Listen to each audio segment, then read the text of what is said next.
nous allons devant vous ce soir faire le procès de militants et de militantes.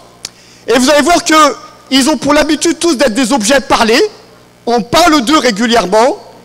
Et contre toute attente, vous allez voir que ce sont aussi des sujets parlants, puisqu'on va les appeler à la barre. Tous les accusés qui vont passer ici sont des spécialistes du double langage. Voilà pourquoi je vous demande d'être particulièrement attentifs, histoire de ne pas se faire doubler par celles et ceux qui vont vous donner des leçons dans un instant. Et je propose que ce procès en sorcellerie commence maintenant. Je vous demande de vous lever pour accueillir la juge, Madame Nassira Guénif. Levez-vous s'il vous plaît, comme dans tous les procès.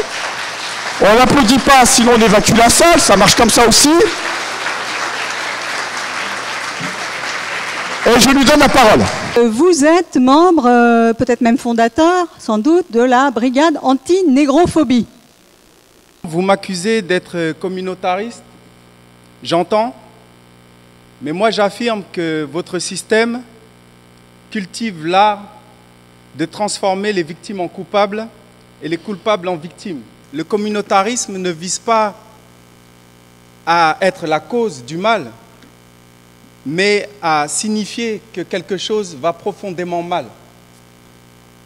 Et si l'État français faisait correctement son travail, combattait avec la même ferveur tous les racismes qu'il produit d'ailleurs, nous n'aurions pas à voir le jour. D'ailleurs, à l'Assemblée nationale, Najat Vallaud-Belkacem a parlé de nous. Et comment? Ces initiatives confortent une vision racisée et raciste de la société qui n'est pas la nôtre. Ces initiatives sont inacceptables parce qu'au bout de ce chemin-là, il n'y a que le repli sur soi, la division communautaire et le chacun chez soi. Il pointe du doigt notre communautarisme pour mieux cacher, plutôt, le communautarisme le plus diffus, celui qu'on ne montre jamais. Ce communautarisme immuable, le communautarisme des groupes de décideurs politiques, juridiques, médiatiques, artistiques, le communautarisme des blancs, bourgeois. Je pense que mieux que n'importe quel argumentaire pour dénoncer cela, il faudrait en fait juste lister le nom de ces violences et de ces crimes policiers. Zied Benna, Bouna Traoré, Reda Semoudi, Ali Ziri, Mohamed Bemouna, Mohamed Boukrourou, Raouf, Tina, Lamine Diang, Amin Bentounsi, Wissam El La seule Yamni, haine que nous Steve avons, Mohamed Elvis c'est la haine de Alpha, l'injustice, c'est la haine de l'impunité policière. Je ne laisserai plus rien passer, je deviendrai comme un poison, je serai derrière eux, quel que soit le prix à payer.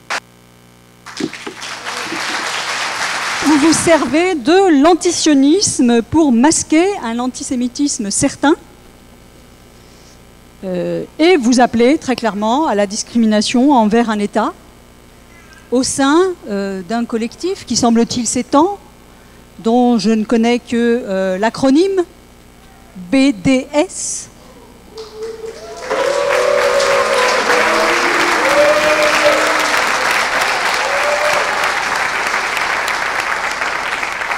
Ne jamais oublier que l'inégalité, en Palestine comme ici, est un choix stratégique.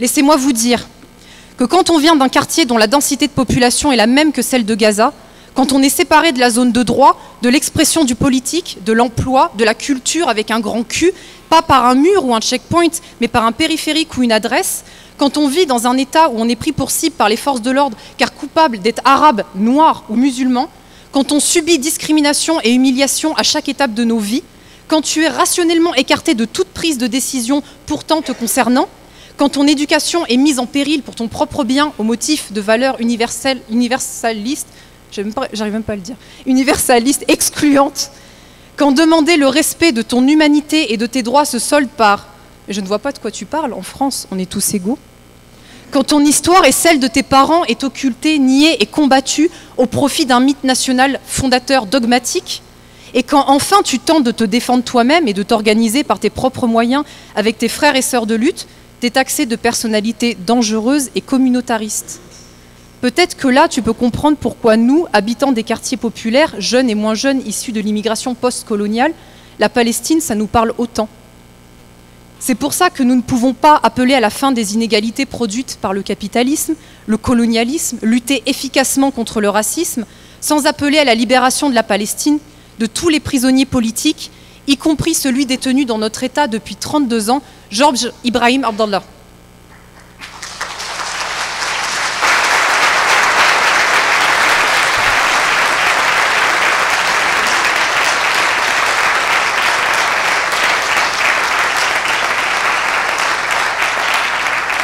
Lutter contre le sionisme, c'est précisément lutter contre l'antisémitisme. Dans un pays où, il y a de cela quelques décennies, l'État collaborait avec l'Allemagne nazie et ordonnait la déportation de ses citoyens juifs, enfants compris. Nous sommes conscients de notre histoire, c'est pourquoi nous continuons aujourd'hui à lutter contre l'antisémitisme sous toutes ses formes, qu'il soit incarné par Alain Soral, Dieudonné, le crime crapuleux du gang des barbares ou les tueries de Toulouse et de l'hypercachère. Mais nous faisons nos propres choix.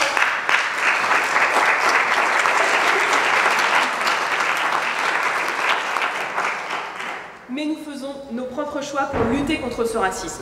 Pour cela, nous tâchons de déconstruire les mécanismes qui l'alimentent en nous inspirant des valeurs juives universalistes. Nous inscrivons dans la tradition de nos ancêtres juifs qui, pour beaucoup, avaient opté pour un combat universel pour un monde plus juste en épousant, aux côtés des non-juifs, les idéaux socialistes et libertaires. S'il y a un devoir de mémoire hérité des persécutions qui ont jalonné l'histoire des Juifs, il ne peut consister, me semble-t-il, à se dire plus jamais ça pour nous, mais bien au contraire, plus jamais ça pour personne. C'est pourquoi, contrairement à ce dont vous nous accusez, Madame la Présidente, nous ne sommes ni des islamo-gauchistes, ni des Juifs dans la haine de soi, mais au contraire des Juifs pleinement assumés. Vous êtes, de fait, c'est absolument indéniable, il faut le dire, même si c'est extrêmement grave, vous êtes traître à votre race. Je me demande bien ce que vous allez pouvoir répondre à ça.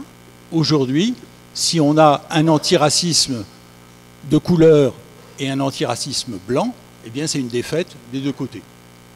Donc pour ma part, je crois à un antiracisme politique. Et donc, je me fais traiter de traître. Par exemple, j'ai reçu, la veille de Noël, il y a 1 an et demi, une lettre chez moi avec un petit dessin reproduit d'un tract de 1943 qui disait « Où qu'il soit, quoi qu'il fasse, les traîtres seront châtiés ». Et il y avait une potence pour décorer. Donc ce manifeste que j'ai reçu à la maison et qui était anonyme, c'était parce que justement je participais, je justifiais, je légitimais le grand remplacement. C'est-à-dire le chef d'accusation qui a été formulé ici. Donc effectivement, je crois que c'est ça la bataille aujourd'hui. Et pourquoi ça gêne des gens si des gens comme moi, blancs, se sentent concernés par le racisme, et y compris les politiques de racialisation de l'État? Pourquoi c'est gênant? Parce que ça rend difficile de dire qu'il y a d'un côté les communautaristes et de l'autre les universalistes. Aujourd'hui, eh bien, ce dont on s'aperçoit, c'est que souvent les universalistes sont blancs et ils ne se font pas traiter de communautaristes, et que souvent, ceux qu'on traite de communautaristes, ils ne sont pas blancs.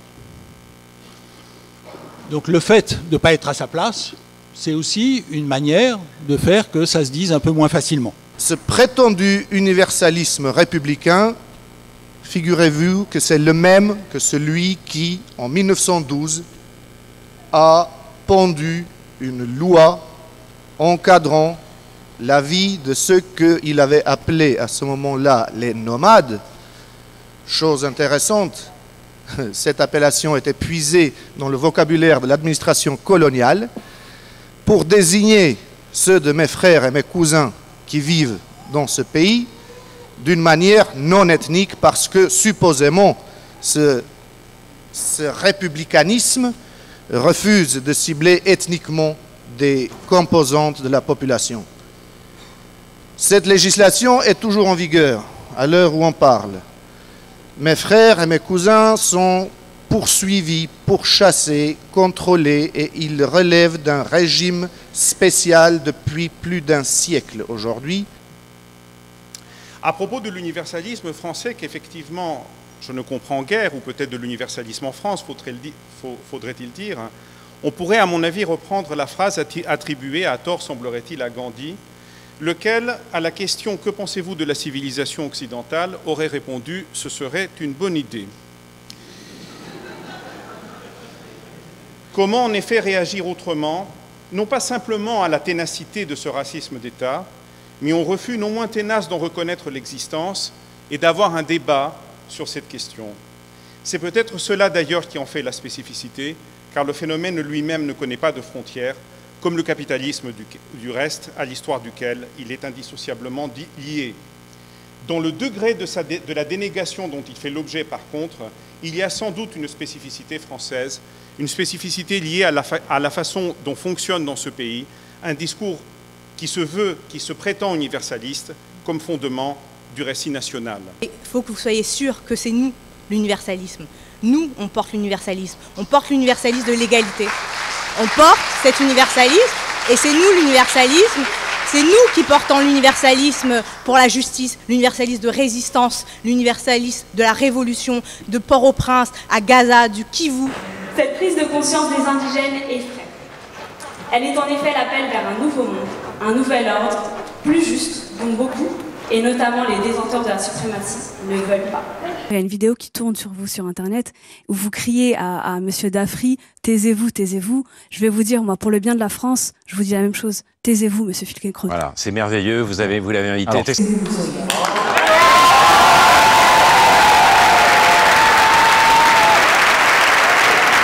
Alors donc, vous manquez de respect à un de nos plus grands intellectuels, et de surcroît, parce que vous ne vous en tenez pas là, n'est-ce pas, vous avez menti sur votre passé militant. Vous avez dissimulé des éléments de votre vie, n'est-ce pas, qui aujourd'hui, du coup, nous regardent toutes et tous. Nous voulons savoir. Il paraît donc que je suis malhonnête. Il paraît que je suis méchante. Il paraît que je suis une menteuse. Il paraît que je suis une femme. Il paraît que je suis une beurette, voire une tariquette ramadanette. Et il paraît donc que j'ai menti sur mon passé de militant. Oui, Madame la juge, j'ai menti sur mon passé de militant. Je n'ai pas dit que j'étais déléguée de classe en 6e D au collège Jacques.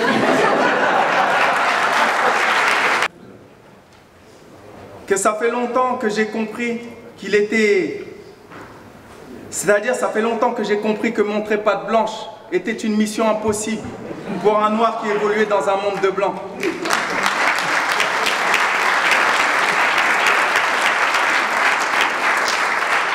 Donc, comme j'imagine déjà la peine qui sera prononcée contre moi, je conclurai en disant ces quelques mots. Le nègre vous emmerde.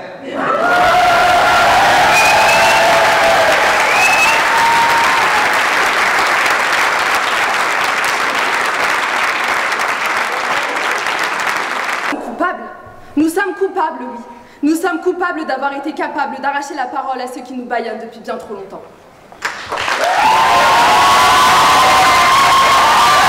Le paradoxe minoritaire, c'est qu'il y a des gens qui demandent à prendre la parole en tant que minorité, pour ne pas être traités en tant que minorité. Ça, c'était l'idée de John Scott, l'historienne. Mais il y a aussi un paradoxe majoritaire. Le paradoxe majoritaire, c'est qu'aujourd'hui, il est, à mon sens, souhaitable qu'il y ait les Blancs qui prennent la parole pour dire qu'ils ne partagent pas le fantasme d'une France blanche. Merci.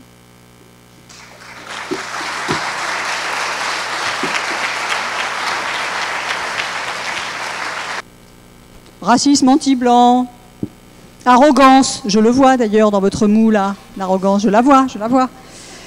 Fait régulièrement le jeu du Front National et des extrémistes. La seule chose que je puisse dire, madame, pour terminer, et je citerai le frère Malcolm X, parce que là je sais vous sourciller sur le racisme anti-blanc, nanana, etc. Il a eu des mots extrêmement forts et extrêmement clairs. Je ne suis pas un raciste anti-blanc, bon, même si nous récusons ce concept. Je suis pour quiconque et pour la liberté. Je suis pour quiconque et pour la justice. Je suis pour quiconque et pour l'égalité. Je suis pour quiconque me dit de tendre... Je ne suis pas pour quiconque me dit de tendre l'autre joue lorsqu'un raciste me décroche la mâchoire. J'ajouterai qu'en tant que fille d'immigrés, je ne suis pas pour quiconque oppose ma dignité à celle de mes frères. Je ne suis pas pour quiconque essaye d'orienter et de mener les luttes à notre place. Je ne suis pas pour quiconque essaye de les dépolitiser. Et je ne suis pas pour quiconque essaye d'affaiblir nos énergies collectives, notre détermination et notre beauté. Madame la juge, vous avez cité, vous aimez citer le code pénal par-ci et là. À mon tour de citer un article d'une autre. Article 25, chapitre Le combat continue. Vous me trouverez en face de ceux qui pissent sur la justice.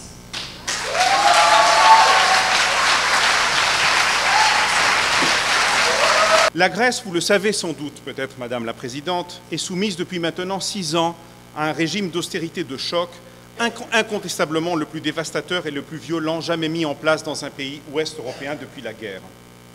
Ce régime n'a pu se mettre en place qu'accompagné d'une mise sous tutelle du pays par ses créanciers, véritable entreprise néocoloniale dont le nom est Troïka. Cette Troïka, devenue quatuor depuis 1 an, est constituée de l'Union européenne, d'institutions qui en dépendent directement, et elle s'est associée les services du FMI, bien connu pour son savoir-faire en manière de saigner administrée dans les pays du Sud global. Or, quel est le discours qui a massivement accompagné la mise en place de ce régime et qui visait à le justifier?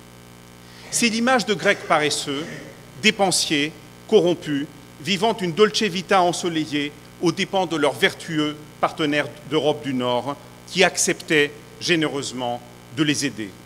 Il était donc normal qu'ils paient et qu'ils souffrent pour se racheter de leurs péchés et rentrer dans le droit chemin européen. Ce qu'on a vu en d'autres termes, c'est la reprise des stéréotypes de l'orientalisme, dépeignant un Orient avachi, attardé et sournois. Peu de temps après, on a vu fleurir des discours similaires à propos de pays qu'on a nommés de façon parlante les pigs, cochons en anglais, c'est-à-dire le Portugal, l'Espagne, l'Irlande, qui, avec la Grèce, ont également été soumis à des plans draconiens d'austérité et de mise sous tutelle. Dans ce combat qui prend forme sous nos yeux, malgré les échecs et les vicissitudes, le caractère impérialiste, parce qu'il faut dire les choses par leur nom, de l'actuelle Union européenne se révèle et se révélera sous son jour le plus cru. C'est dans ce combat que s'articuleront aujourd'hui les luttes contre le néolibéralisme, le racisme et l'impérialisme, conduites dans le centre du capitalisme mondial où nous sommes, avec celle du Sud global, qui pénètre et est présent dans le centre lui-même. C'est ce combat qui donnera une force nouvelle aux phrases inoubliables par lesquelles Frantz Fanon concluait son ouvrage « Les damnés de la Terre ». Je cite, « Si nous voulons répondre à l'attente des Européens, il ne faut pas leur envoyer une image, même idéale de leur société et de leur pensée, pour lesquelles ils éprouvent épisodiquement une immense nausée. Pour l'Europe, pour nous-mêmes et pour l'humanité, camarades, il faut faire peau neuve, développer une pensée neuve, tenter de mettre sur pied un homme neuf. Madame la Présidente, je plaide intégralement coupable, car de cet universalisme-là, de cet universalisme révolutionnaire, j'entends rester un combattant. Et je ne peux pas conclure sans une adresse à Clémentine Autain. Effectivement, en visite en Israël, le Premier ministre Manuel Valls a dénoncé le 22 mai, dans une interview à Radio J, l'islamo-gauchisme, ses capitulations, ses ambiguïtés avec les indigènes de la République, les discussions avec Mme Clémentine Autain et Tariq Ramadan, ambiguïtés entretenues qui forment le terreau de la violence et de la radicalisation. Je ferme les guillemets, c'était Manuel Valls qui parlait. Clémentine Autain répond, via un blog sur le site du Monde, qu'elle réfléchit à porter plainte contre lui pour diffamation, parce qu'elle ne partage pas les idéaux réactionnaires de Tariq Ramadan. Et que son parti, Ensemble, ne s'est pas joint au meeting que nous avons organisé ici même, suite aux attentats du Bataclan, et qui avait pour objectif de dénoncer l'état d'urgence, justement à cause de la présence de Tariq Ramadan. C'est ce qu'elle dit. Je voudrais rappeler ici qu'il y a 11 ans, la même Clémentine Autain avait retiré sa signature de l'appel des indigènes de la République. Pourquoi je vous le donne en mille? Parce qu'à côté de plusieurs milliers de signataires, il y avait celle de Tariq Ramadan. Du diabolique Tariq Ramadan. Alors je voudrais simplement dire à Clémentine Autain que si elle partage les convictions de Frédéric Lordon sur le capital et le racisme, qu'elle ferait mieux de se défaire au plus vite de l'étreinte mortelle de Manuel Valls et de sortir de son piège par le haut. Et je vais lui apprendre également que Tariq Ramadan, quelles que soient les critiques qu'elle ou que nous puissions lui faire, fait partie de l'antiracisme politique pour son combat contre l'islamophobie et pour la Palestine. Aussi, je ne peux que lui rappeler une règle d'or en politique. Il faut savoir identifier l'ennemi principal. Et à l'évidence, Clémentine Autain a du mal à le reconnaître, puisque l'anticapitaliste qu'elle est met à équidistance l'un des plus puissants représentants de l'État bourgeois, et je reprends la terminologie de l'extrême gauche, avec un intellectuel musulman auquel s'identifie une grande partie des classes populaires non blanches qui, à ma connaissance, n'est pas membre du 440.